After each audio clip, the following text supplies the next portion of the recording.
ഒരുപാട് പണ്ഡിതന്മാരുമായിട്ടും സമസ്തയുടെ ആളുകളുമായിട്ടും ഭാരവാഹികളുമായിട്ടൊക്കെ സംഘടനയ്ക്ക് അകത്തും പുറത്തും ബന്ധപ്പെടാൻ സാധിച്ചിട്ടുണ്ട്. ആ ബന്ധങ്ങളാണ് രാഷ്ട്രീയത്തിന് അതീതമായി ഇപ്പോൾ KSU ജില്ലാ ജനറൽ സെക്രട്ടറി അല്ലെങ്കിൽ കൂടെ എന്നെക്കൊണ്ട് സാധിക്കുന്നത് സമസ്തയ്ക്ക് വേണ്ടി ചെയ്യണം എന്ന് തോന്നിക്കുവാനുള്ള ഒരു കാരണം വ്യക്തിപരമായിട്ട്. രണ്ടാമത്തെ കാര്യം പറയുകയാണെങ്കിൽ സംഘടനാപരമായി നമ്മൾ രാഷ്ട്രീയ പ്രസ്ഥാനത്തിൻ്റെ ഭാഗമായി നിൽക്കുമ്പോൾ സമസ്ത ഈ നാടിന് ചെയ്തിട്ടുള്ള വലിയതായിരിക്കുന്ന കാര്യങ്ങൾ, കേരളത്തിലെ ഏറ്റവും വലിയ ന്യൂനപക്ഷ സമൂഹമാണ് മുസ്ലിം മതവിഭാഗം. ആ മതവിഭാഗത്തെ മതേതര ചേരിയിൽ ഉറപ്പിച്ചു നിർത്തുന്നതിൽ സമസ്തയും അതിൻ്റെ നേതൃത്വവും എടുത്തിട്ടുള്ള വലിയതായിരിക്കുന്ന ഒരു അധ്വാനം, ആ നിലപാടുകൾ, അതിനെ ഒരു തരത്തിലും നമുക്ക് വിസ്മരിക്കാൻ സാധിക്കില്ല.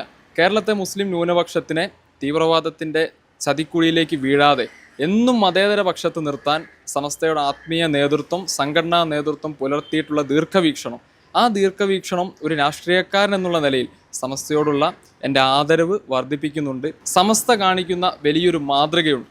ആ മാതൃക എല്ലാ രാഷ്ട്രീയ വിദ്യാർത്ഥികൾക്കും രാഷ്ട്രീയ പാർട്ടികൾക്കും പിന്തുടരേണ്ടുന്ന ഒരു ശ്രേഷ്ഠമായ മാതൃകയാണ് എന്ന് ഞാൻ ഉറച്ചു വിശ്വസിക്കുന്നുണ്ട്.